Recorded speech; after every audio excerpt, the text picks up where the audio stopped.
Prométer, l'association vaudoise de promotion des métiers de la terre, les vins vaudois et leur vinothèque en ligne vauvin.ch et Paysannes et Paysans Suisses. Pour vous, la marque commune à toute l'agriculture helvétique. Présente Agriculture durable.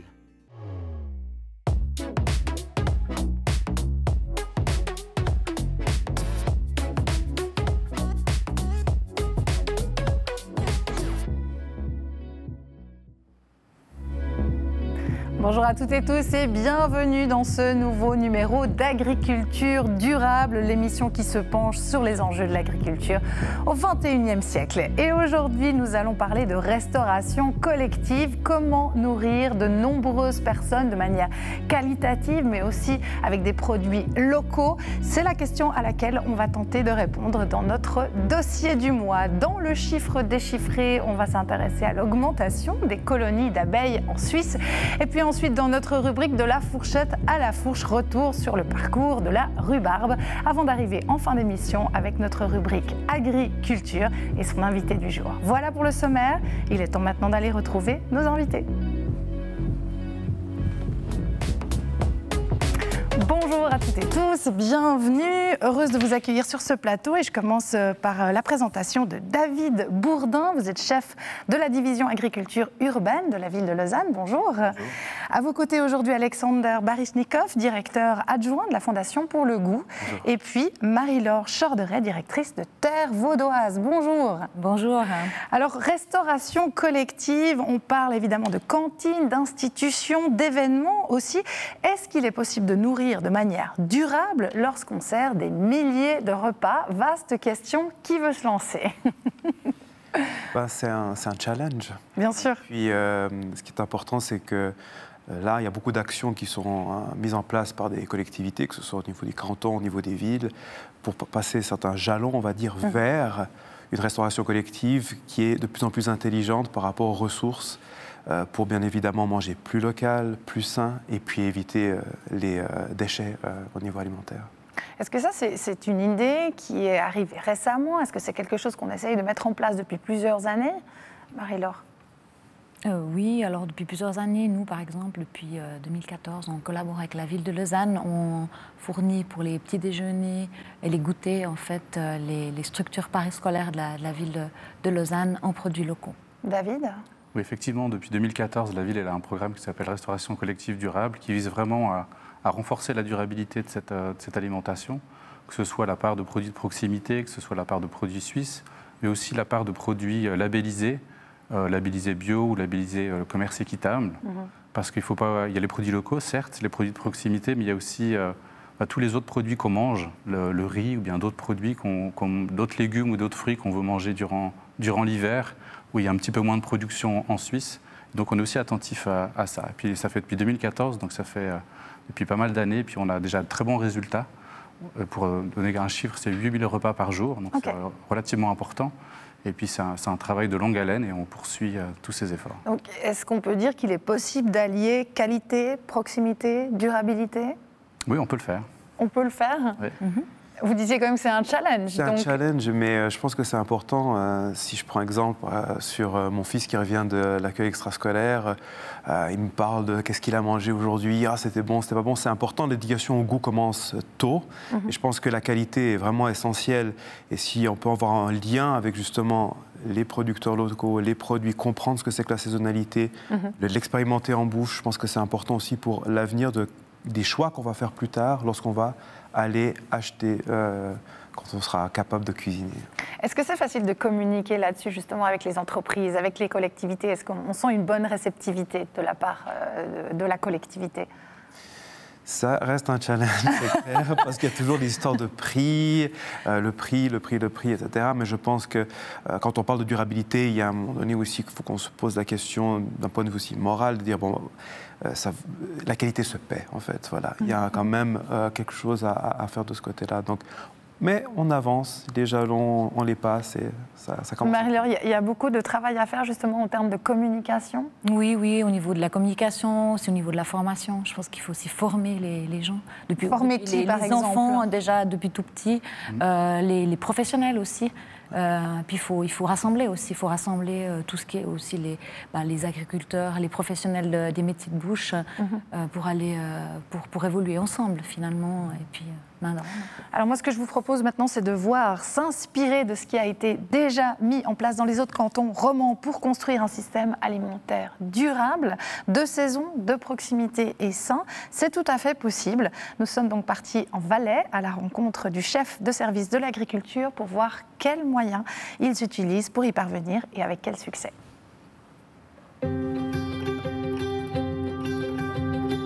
Alors la thématique alimentaire au niveau du canton du Valais est gérée maintenant de plus en plus par notre service, le service de l'agriculture, qui s'engage depuis plusieurs années justement pour promouvoir un système alimentaire durable sur l'ensemble du canton du Valais. Cuisinons notre région vise à promouvoir une alimentation saine, mais aussi et surtout de proximité et de saison auprès des différentes cuisines collectives du canton du Valais. Il y en a environ 250 qui sont concernées par la démarche. Donc actuellement, il y en a déjà quasiment 200 cuisines qui ont adhéré pour plus de 6 millions de repas par année, donc c'est déjà extrêmement conséquent. Et on voit qu'il y a vraiment du potentiel aussi pour développer d'autres approches complémentaires, notamment sur la thématique du gaspillage alimentaire ou de l'énergie. Le mandat opérationnel a été confié à l'association Fourchette Verte, qui avait déjà l'ensemble des contacts avec les cuisines collectives. Et puis, il y a des visites qui se font très régulièrement auprès des cuisines participantes. Et puis, tout un accompagnement qui a été mis en œuvre pour les chefs de cuisine, notamment des cours. Il y a plus d'une cinquantaine de cours qui sont donnés chaque année pour les chefs de cuisine, des rencontres aussi, qui sont organisées avec les producteurs, parce que c'est important que les producteurs et les chefs de cuisine se connaissent. Et puis, il y a une valorisation aussi des chefs de cuisine et des établissements qui participent par le biais de diplômes qu'on leur remet, qui indiquent très précisément la part de produits régionaux qui sont consommés au niveau de leur cuisine. Et puis, par l'octroi de toques d'or, toques d'argent, toques de bronze pour les cuisiniers les plus méritants. On suit très régulièrement l'évolution des achats de toutes ces cuisines collectives qui participent à la démarche et on voit qu'en 4 ans, on a doublé la proportion de légumes et d'œufs valaisans dans les cuisines collectives, tout en diminuant de plus d'un tiers l'utilisation de légumes et d'œufs étrangers.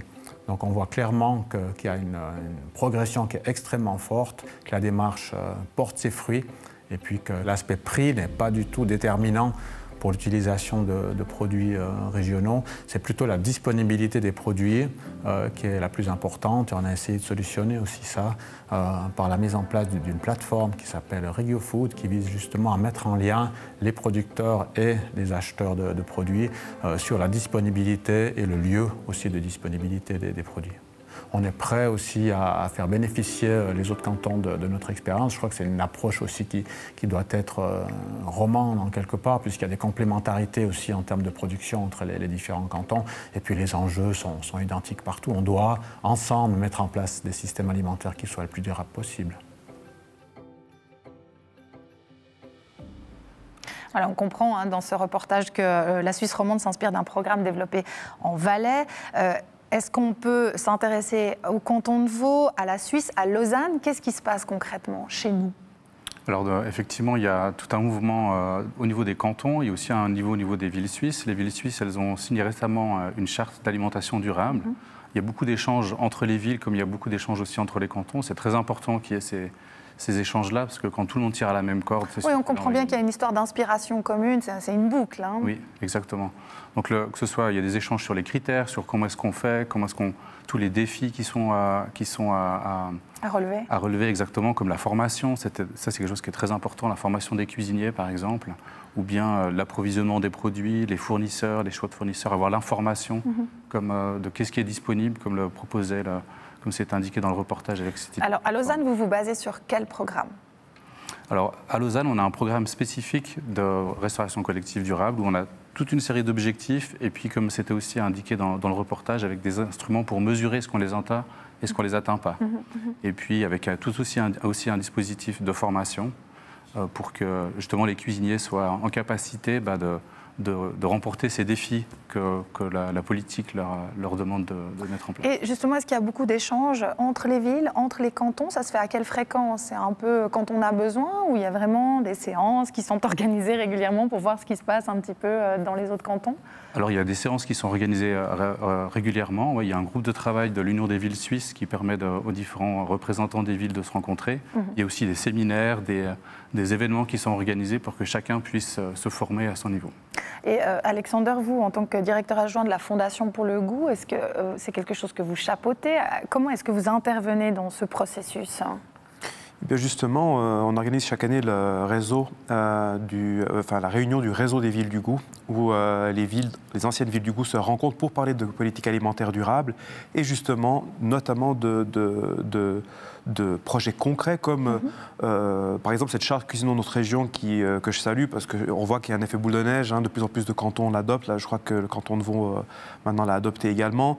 Et puis on voit concrètement qu'on arrive, certaines villes peuvent appeler de 60, 65, 70% de produits suisses dans leurs assiettes. Ce qui est beaucoup. Ce qui est bien, je veux dire, on avance bien comme ça. Et puis surtout, ce qui est formidable, c'est que bon, alors, on a Fourchette Verte qui fait c'est pas, on ne donne pas de mauvaises notes, on fait un accompagnement, il y a une formation, comme ça a été dit. C'est pas vraiment, il faut absolument avoir ce chiffre-là, etc. Oui, bien sûr. Mais ce qui est bien, c'est qu'avec la formation de ces chefs, après, on se retrouve par exemple dans des cantines scolaires où on peut voir des jolis menus, on voit même l'origine du produit avec le nom du producteur, etc.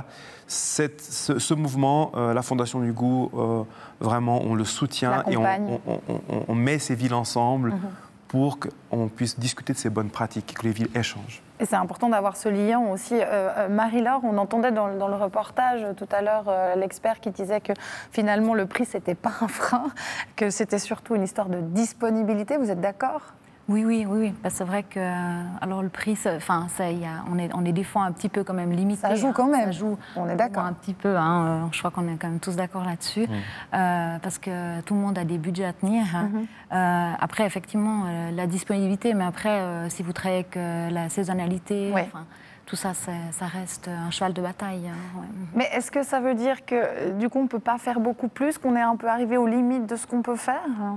Non, je pense pas. Non. Je pense qu'on peut continuer à évoluer. Je pense que il y a des projets qui sont à Cotonou, Ville de Lausanne, et puis qui vont de l'avant, où on cherche. Il y a des nouvelles initiatives qui arrivent.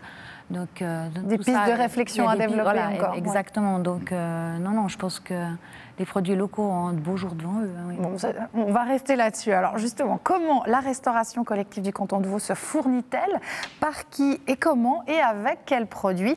Réponse dans ce sujet où vous allez découvrir deux entités bien distinctes, avec chacune leur filière propre.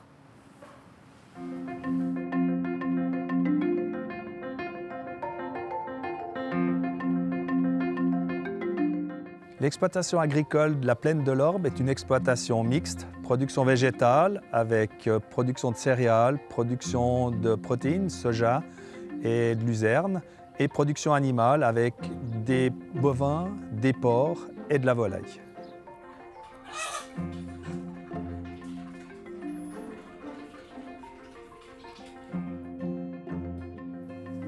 Terre vaudoise, c'est quoi?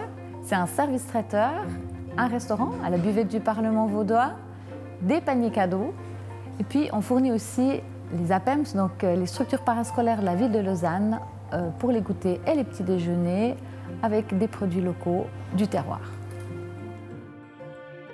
Le service traiteur, c'est une équipe de 10 personnes. On travaille avec également des auxiliaires, dont les paysannes vaudoises qui viennent à la demande. On fait des apéritifs, des repas entre 30 et 1500 personnes.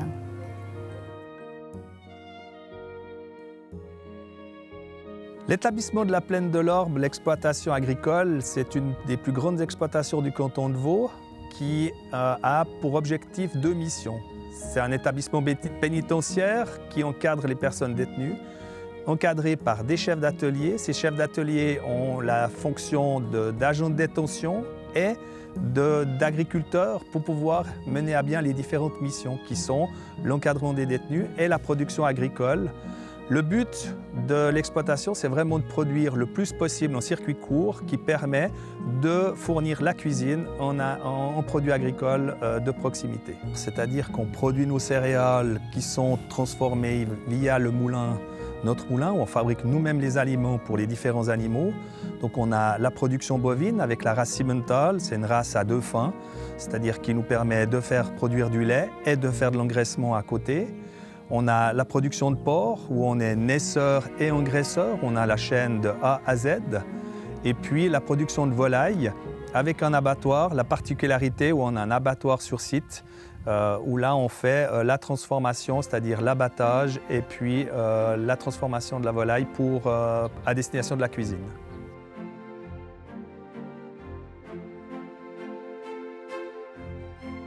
En cuisine, on prépare les spécialités, les pâtés vaudois en grande quantité. On transporte le tout sur des événements ou sur des restaurants éphémères dans des grandes manifestations telles que la fête La Tulipe et là tout prochainement à la fête fédérale de la gym. Alors la fête fédérale, c'est quoi? C'est un restaurant de 2400 mètres carrés où on va y servir des spécialités vaudoises, des planchettes, des tartares, des malakoffs qui seront la star de cette manifestation où on va en produire près de 20 000 en amont à la halle dans nos locaux. Ils vont être préparés par une équipe de 3 à 6 personnes. Et à l'intérieur, on va y glisser une petite surprise, une petite fève. Il y aura un petit concours à la clé.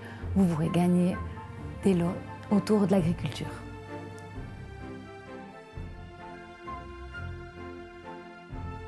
Tous nos produits sont certifiés Vau+. Et puis, la production de volaille est livrée, il y a quelques partenaires externes.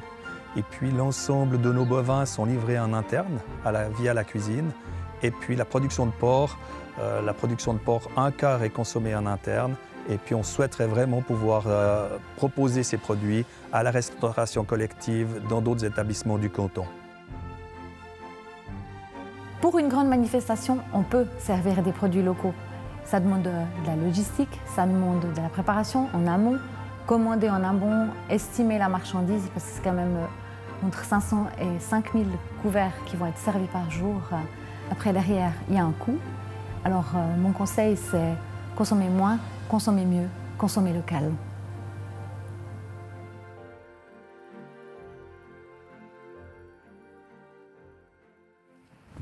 Marie-Laure, vous finissez avec ces mots, consommer moins, consommer mieux, consommer local. Et c'est tellement important, ça semble assez basique, mais c'est pourtant le nerf de la guerre, tout ça. C'est ce qu'il faut qu'on recherche. Alors justement, au niveau des bonnes pratiques, est-ce que vous avez l'impression qu'on est sur la bonne voie? Il y a des choses à améliorer encore? Qu'est-ce qu'on pourrait changer ou qu'est-ce qu'on pourrait amener? Après, je pense que ce qu'on peut encore beaucoup changer aujourd'hui, c'est le gaspillage. Parce qu'en fait, quand on dit consommer moins, en vrai, on consomme moins, on achète beaucoup, mais on ne consomme pas tout. Ouais. Sauf erreur, on jette plus de 30% de notre nourriture à la poubelle. Ce qui est énorme. Voilà, les gens, des fois, c'est vrai que vous allez en ville, au marché. Alors, les marchés, les gens, ils ont toujours très peu de quantité quand ils se baladent dans les parce qu'il faut porter, c'est lourd. Il faut porter. Et ces gens-là, en fait, ils vont consommer ce qu'ils ont acheté. Mais c'est vrai que si à l'inverse, vous allez dans des plus grosses surfaces, quand vous voyez tout ce qui est le caddie... Vous avez l'impression qu'on a moins la notion quand on est dans une grande surface, qu'on achète un peu plus de manière compulsive? Je pense, oui, parce qu'il y a plus de... Il y a plus d'appels, il y a plus d'appels. Voilà, il y a aussi beaucoup de produits, en fait, qui sont déjà cuisinés, qui sont bourrés de conservateurs, d'additifs et tout. Et en fait, c'est aussi ces produits-là, en fait, qui coûtent très cher et qui sont pas bons pour la santé. Et peut-être on doit, à mon sens, beaucoup plus sensibiliser aussi ce côté-là. Je pense que si aujourd'hui on travaille un produit beaucoup de manière plus brute, il nous coûtera quand même moins cher. Donc on peut se permettre de mettre quelques francs, à mon sens, de plus pour un produit qui est local, on sait d'où il vient, plutôt que de remplir son caddie de produits dont c'est pas forcément, on ne va pas s'inquiéter d'où il vient, à partir du moment où c'est plein de sucre, plein de sel et plein d'additifs. Je pense que là, on n'est déjà pas dans le juste. Voilà. Alexandre, est-ce qu'il y a vraiment des efforts en effet à faire sur le gaspillage? Oui, je pense qu'il y a pas mal d'efforts à faire là-dedans. Et je pense qu'au niveau de la restauration collective, on a parlé de ces labels qui se concentrent aussi quand même beaucoup par rapport au gaspillage alimentaire. Là, on a parlé plutôt des mangeurs, des consommateurs et les choix qu'ils font. Souvent, il faudrait prendre le temps, il faudrait prendre plus de temps pour... Voilà, comment va être ma semaine, comment est-ce que je vais préparer mes petits plats, et puis s'il y a des restes, comment est-ce que je peux utiliser ces restes. Tout ça, c'est quand même toute une logistique. Aujourd'hui, il y a quand même des gens qui disent « Oh, mais j'ai pas le temps ». Et on doit savoir faire. Oui, on doit savoir faire, donc il y a tout un apprentissage derrière, mais la santé commence déjà avec son assiette. Donc je pense que c'est une priorité de se concentrer là-dessus, puis se dire, ben voilà, on peut utiliser, essayons de se mettre un défi d'utiliser au maximum les produits qu'on a, c'est ce que moi, je m'efforce de faire. On n'arrive pas toujours. On n'arrive pas toujours. Il ne faut pas non plus. Voilà. Mais oui, il y a encore des efforts à faire, je confirme, tout à fait. Il y a aussi des efforts sur un autre niveau, David. On a vu que la ville de Lausanne, par exemple, vient d'interdire certains poissons menacés dans les restaurants qu'elle possède. Qu'est-ce que vous pensez de cette initiative ? Alors, c'est une initiative du conseil communal qui a demandé à la municipalité ou qui a fait une proposition à la municipalité. Celle-ci doit encore se prononcer, donc ce n'est pas vraiment encore une décision. Par contre, ce qu'on a déjà mis en place, c'est dans la restauration collective, où les achats de poissons sont tous achetés avec des critères de label. Donc pour garantir une certaine durabilité. C'est vrai que la pêche, c'est quand même aussi un élément où il y a un impact très important sur l'environnement, et puis on peut s'y adapter. Alors après, comment faire, ça c'est une autre question, effectivement. Donc, au niveau des pratiques, vous avez l'impression, je reviens à ce qu'on discutait au début, mais est-ce que vous avez l'impression qu'il y a justement certains points sur lesquels on peut encore s'améliorer? Sur quoi on devrait travailler? Alors au niveau des villes, justement. Alors au niveau des villes, c'est quelque chose qu'il ne faut jamais lâcher, parce que dès qu'on relâche l'effort, après, on régresse assez facilement. Ça, c'est déjà une chose. Mais c'est sur la proportion de produits de proximité, sur la proportion de produits suisses, sur la proportion de produits bio. Sur chaque aspect, on peut encore progresser. Et puis, donc là, ou sur le gaspillage alimentaire, dans les cuisines aussi. Donc il y a toute une série. Les objectifs ne sont pas encore atteints. Et on a de la marge de manœuvre, c'est ça. Alors il est temps maintenant de retrouver notre rubrique du chiffre déchiffré qui se penche sur ce qui contribue à l'augmentation des colonies d'abeilles en Suisse. Et vous allez voir que ces insectes ailés apprécient tout particulièrement les conditions favorables offertes par notre pays. Avec 4,4 colonies d'abeilles par kilomètre carré, la Suisse possède une densité moyenne de ses pollinisateurs supérieure d'environ 4,8% à celle que l'on rencontre dans l'Union européenne, 4,2 colonies par kilomètre carré. Bien qu'une large partie du territoire soit composée de montagnes trop élevées pour les abriter, les abeilles peuvent compter sur des conditions favorables dans notre pays, notamment grâce à l'agriculture. La culture du colza, qui fournit du nectar avant l'arrivée d'autres plantes à fleurs, la transhumance et l'augmentation des surfaces de compensation écologique ont notamment permis une augmentation substantielle du nombre d'abeilles. Une hausse réjouissante dans un contexte où d'importantes pertes sont provoquées par le parasite varroa et l'installation du frelon asiatique. Selon le dernier recensement, le nombre de colonies a augmenté de 11% pour grimper de 165 000 à 183 000 entre 2014 et 2022. Alors ici, on finit sur une bonne nouvelle, en tout cas ce qui semble être une bonne nouvelle, des colonies d'abeilles en Suisse qui augmentent. Et pourtant, on a l'impression, quand on lit certains rapports ou quand on voit certains reportages, que les abeilles sont en déclin et que c'est un vrai problème. Alors, comment est-ce qu'il faut prendre cette information, Alexander ? Alors, je dirais qu'il faudrait éviter de confondre certaines choses. Il y a d'un côté, je dirais, les abeilles qui sont domestiques, donc, avec les apiculteurs, etc., mais les abeilles aussi qui sont sauvages. Bien sûr. Et ça, c'est très important parce que ça, c'est là où est le danger. Parce que c'est les abeilles sauvages qui sont des grands pollinisateurs. Et on en a vraiment besoin. Donc, parfois, on fait un peu le mélange. On fait l'amalgame. On fait l'amalgame, exactement. Ouais, on fait l'amalgame. Il ne faudrait pas le faire. Mais effectivement, ça se porte plutôt pas mal au niveau domestique. Mais chaque fois qu'on peut essayer d'introduire les abeilles sauvages, pollinisatrices, il faudrait le faire. Il faut le faire. Pour notre écosystème. Alors, puisqu'on parle d'abeilles, on parle évidemment de miel. Et vous l'avez certainement vu dans les médias aussi, il y a des analyses qui ont été réalisées sur 20 miels analysés. 3 étaient naturels et produits en Suisse, et 17 frelatés et provenaient de l'étranger. Est-ce qu'il faut s'en inquiéter? Est-ce qu'il faudrait prendre des mesures, Marie-Laure? Alors, oui. Après, de nouveau, moi, je dis toujours avec le miel, il faut consommer le local. Là, vous avez de nouveau pas de risque. Hein. En plus, c'est un excellent... oui, mais l'étiquetage n'est pas toujours très clair. Quand vous allez acheter du miel, par exemple, en magasin, vous avez l'impression que c'est du miel suisse et en fait, pas du tout. Si vous allez regarder dans les petites lignes, vous voyez que c'est un miel produit en Europe. Et ça veut rien dire et tout dire, Alexandre. Justement, l'étiquette, c'est très important au niveau de la qualité. Déjà, regardez l'étiquette pour voir si c'est bien du miel 100% miel et pas coupé avec du sirop de glucose ou quelque chose comme ça. Et puis, je rejoins en fait... disons que peut-être que le miel suisse a un avantage compétitif, du coup, au niveau de la qualité. Il faut se tourner vers le miel suisse, bien labellisé, bien indiqué. Pour autant, c'est un miel qui reste cher, hein. C'est souvent là-dessus que ça se joue aussi. On se dit que c'est produit en Suisse et c'est plus cher qu'un miel qui vient par exemple de Bulgarie. Oui, alors c'est vrai qu'il y a toujours cette question de prix, mais la qualité, quand même, ça se paie. Et puis après, en bouche, il y a quand même quelque chose. Bien sûr. Et heureusement. Et heureusement. Est-ce qu'il faudrait prendre des mesures, David, pour régulariser de manière un peu plus nette ce qui se passe avec le miel? Parce que finalement, je pense que le consommateur ne fait pas toujours nécessairement attention aux petites notes sur les étiquettes. Effectivement, moi, ce qui m'a quand même surpris dans ce reportage, c'est la proportion de miel qui serait frelaté, justement. Et puis là, il faut aller jusqu'au bout de la démarche. C'est-à-dire, il y a une discussion sur la méthode, est-ce que c'est la bonne méthode, pas la bonne méthode, c'est toujours un peu facile peut-être de réagir comme ça, mais il faut aller jusqu'au bout de la démarche, vérifier, développer cette méthode pour pouvoir investiguer et puis corriger si c'est nécessaire, parce que le consommateur, il a le droit d'être informé, il n'a pas le droit d'être trompé. Mais alors, comment on fait pour aller jusqu'au bout de cette démarche? Qu'est-ce qu'il faut faire? Il faut mettre en place des contrôles, il faut mettre en place des mesures de contraintes pour les producteurs de miel qui indiquent une qualité sur leurs étiquettes qui en fait n'est pas ce qu'il y a dans le contenant. Marie-Laure, très vite en 2 mots, comment est-ce qu'on peut reconnaître un bon miel? Est-ce qu'il y a une méthode, à part le goûter? Alors, au magasin, c'est compliqué. Le goûter, en fait, moi, je dois avouer que j'ai eu de la chance de pouvoir aller le chercher chez des apiculteurs. Donc, j'ai pas de doute là-dessus. Je suis très surprise aussi par le nombre de miel frelaté, justement.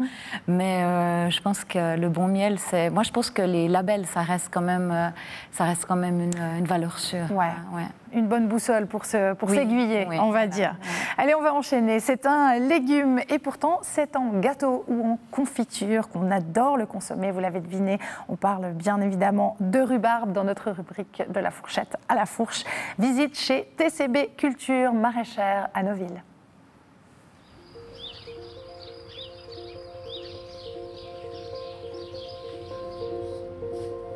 Alors la rhubarbe, c'est un légume, mais qui est apprêté comme un fruit.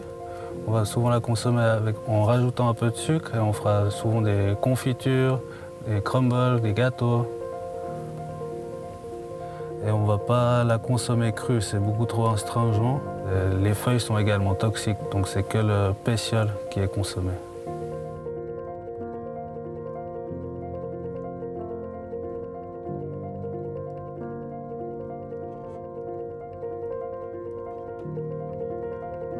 Alors, bienvenue à Neuville.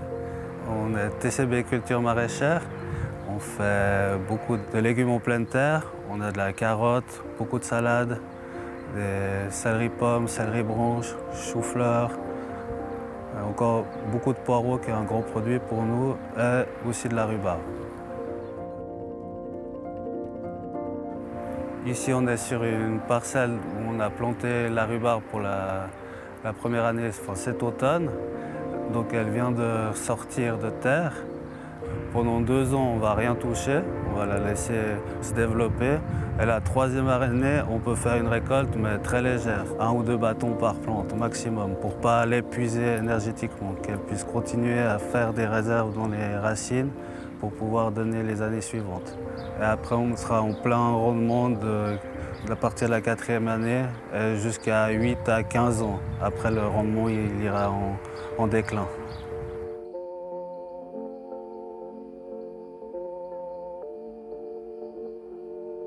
Alors, on est sur une parcelle de rhubarbe qui est la 5e année de plantation. On va la récolter de mi-avril, du 15 avril jusqu'au 15 juin environ. Alors on va arracher les bâtons, les pétioles de la feuille. On fait un mouvement gauche-droite, elle se détache de la plante. Sur la feuille, on va couper, on va laisser 5 cm de feuille en haut et nettoyer le bas de la tige. Sur une plante, on ne va pas toute la récolter, on va choisir que les bâtons les plus beaux. Là, on va récolter 5 à 6 bâtons par plante qui font la taille de la caisse, environ, ça va aller de 25 cm au minimum jusqu'à 60 cm. Et si elle a une ombre florale, on va la couper au plus bas pour concentrer son énergie dans les feuilles et pas dans les fleurs.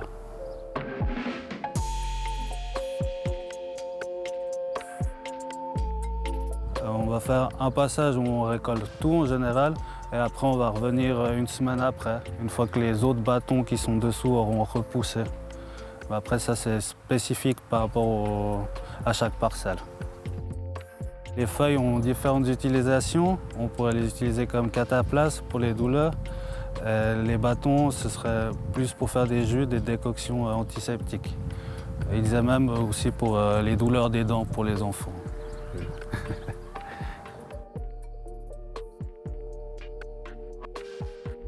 Alors nous voici à la halle de conditionnement. On a réceptionné la marchandise. Maintenant, elle va être lavée. Donc elle va passer dans notre tunnel de lavage. Dans un premier temps, il y a un pré-lavage qui est fait. Ensuite, les IFCO sont passés dans un bain à bulles, comme un jacuzzi. Et à la sortie du lavage, ils sont de nouveau rincés. Après, les caisses sont empilées. On va aller ensuite régler chaque caisse sur la balance à un poids de 7 kg net. Et ensuite, il est recouvert d'un film plastique pour garder la fraîcheur le plus possible. Alors chez vous, avec vos bâtons de rhubarbe, vous pouvez les conserver au frigo à l'aide d'un film plastique pour garder l'humidité. Et comme ça, les bâtons ne vont pas se ramollir.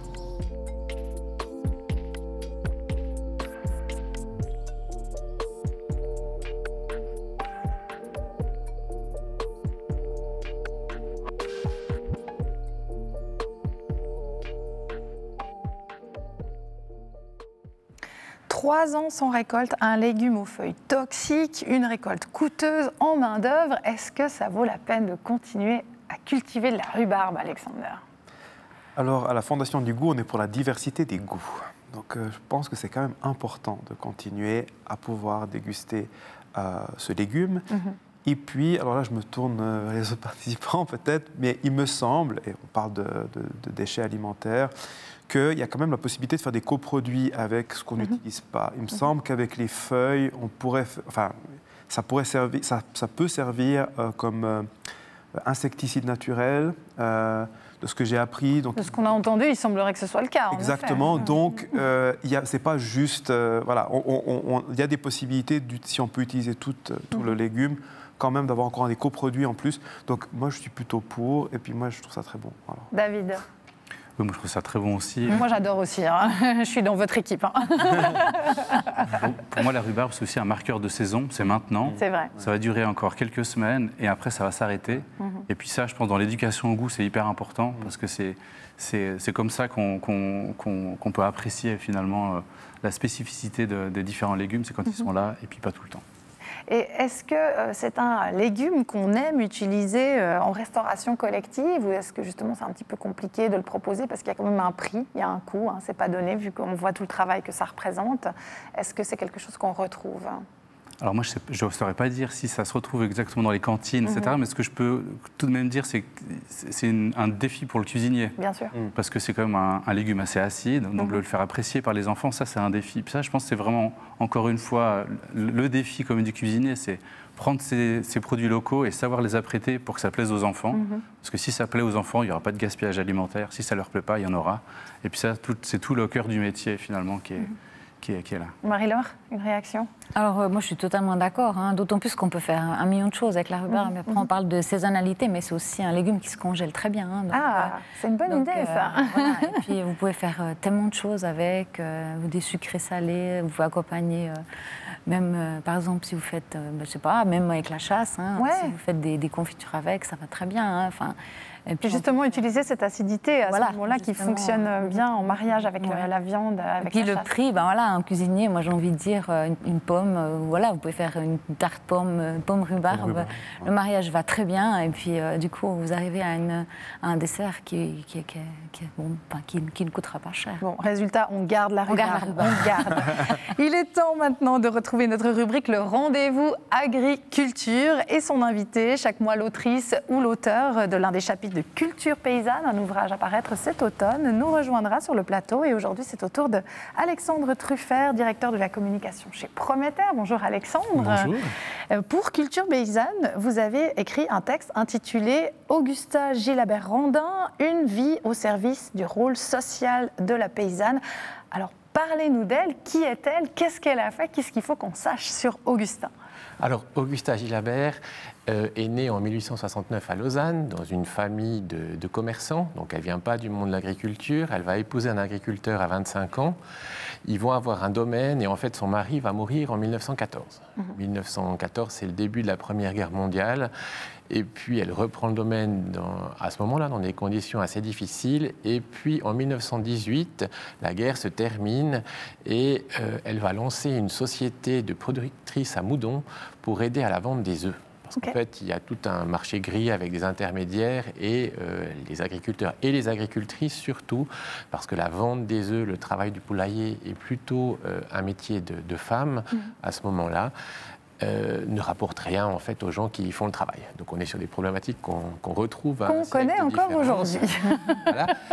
Et puis elle va se lancer sur une association qui va plus ou moins bien marcher, ça va être quand même assez compliqué. Et ensuite, ça va devenir une experte.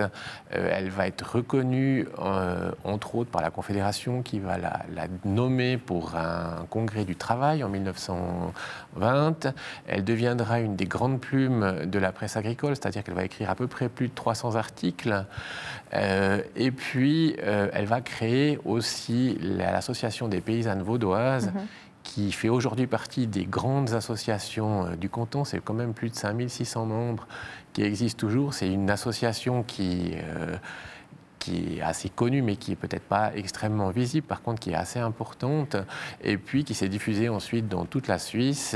Il y a une exposition qui a été faite sur elle au musée de Moudon il y a quelques années, et en 2022, la municipalité de Moudon lui a donné son nom à une place. Donc une certaine reconnaissance. Une reconnaissance qui vient, qui a mis un certain temps quand même. Oui, on peut le dire, 100 ans à peu près.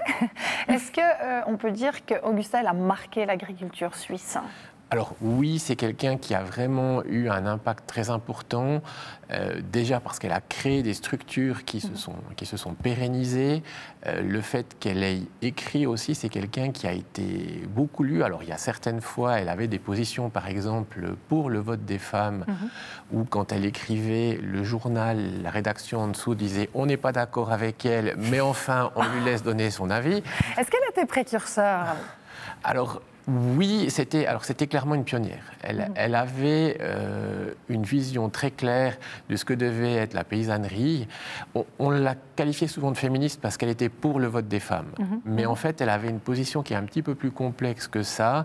Elle partait du principe que en fait, notre civilisation était basée sur le monde rural, que l'exode rural était un gros problème et que pour structurer en fait le monde rural, les femmes étaient essentielles. Donc il fallait qu'elles soient à la fois le mieux éduquées possible. Donc elle a beaucoup travaillé sur la question de la formation. On peut dire en effet qu'elle était en avance sur son temps, je pense. Qu'elle soit reconnue aussi, ça c'était l'autre question. Et là, le vote des femmes rentrait dans cette question de reconnaissance.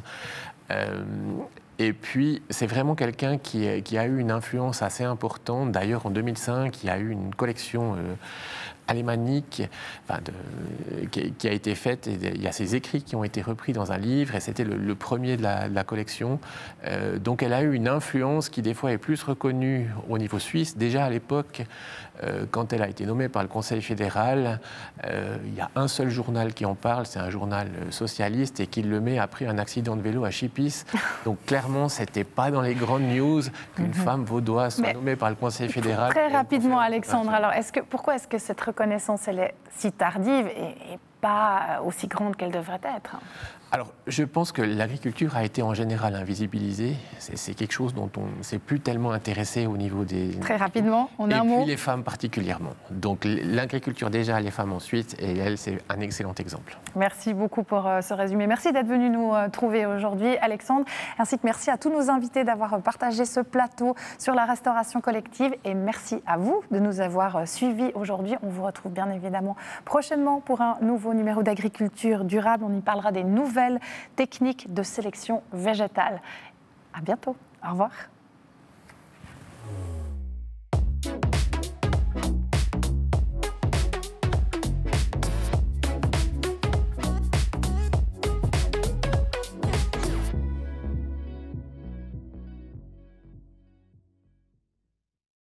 Prométer, l'association vaudoise de promotion des métiers de la terre, les vins vaudois et leur vinothèque en ligne vauvin.ch et Paysannes et paysans suisses. Pour vous, la marque commune à toute l'agriculture helvétique. Présente Agriculture durable.